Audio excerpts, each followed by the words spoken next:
And I've never done this before, by the way.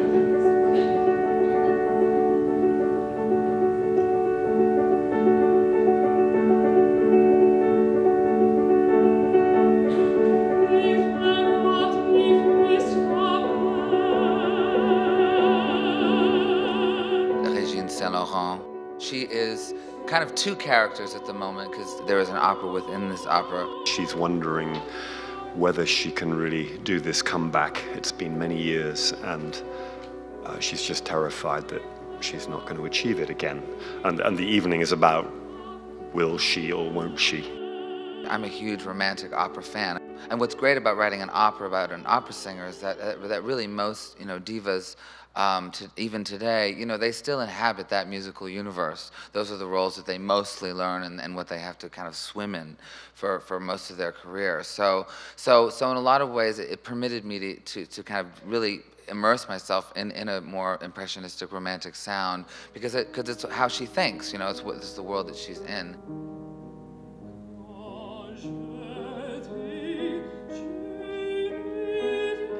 This for me is, I think it's my favorite piece from the opera, actually. It's the most interior moment that Regine experiences on stage concerning her core issue, which is her life as an artist.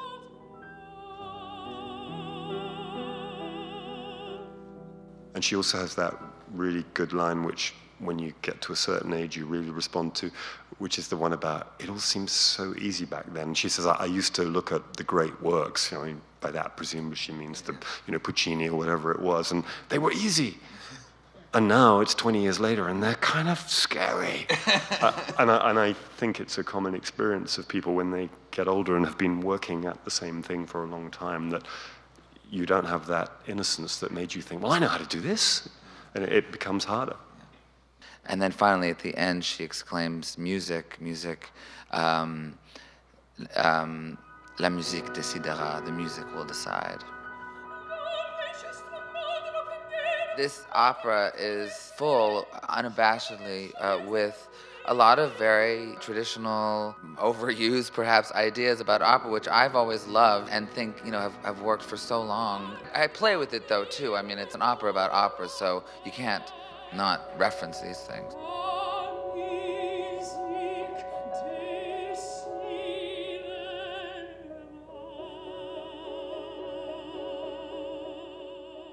Let me ask you about preparing. It's not quite a world premiere, but it's a U.S. premiere. It's a pretty fresh piece. How do you approach studying a score like this, differently from, say, doing Norma?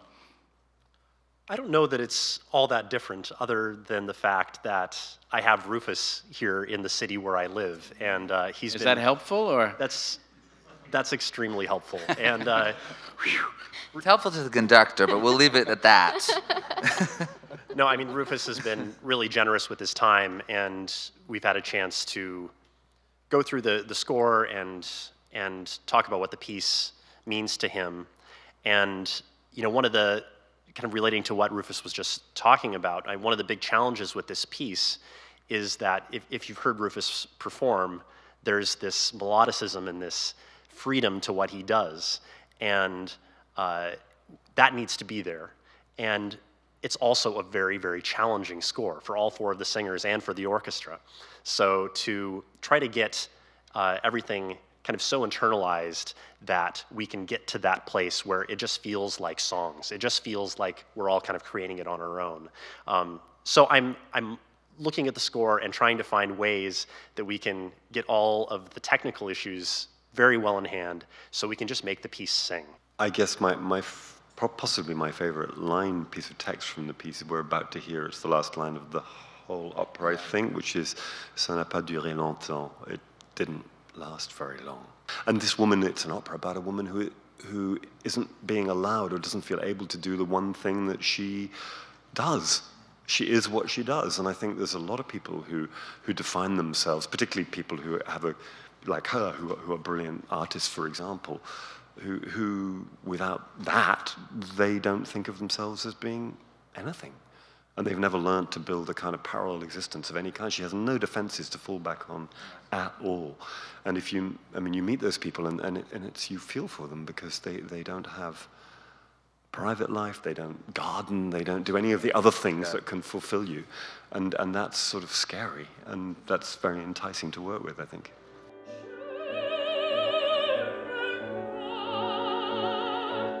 You'll hear in the aria, there's this ostinato that just goes and goes and goes and goes. Then when it starts to slow and kind of stops, it's one of these moments where everyone focuses in.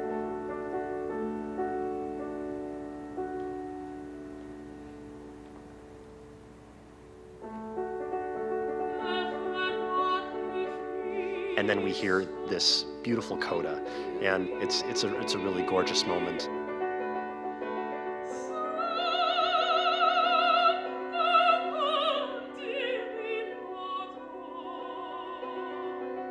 Once the singer is in the moment, and it's really when she decides to leave the character at the audience, and that's what we all love about opera.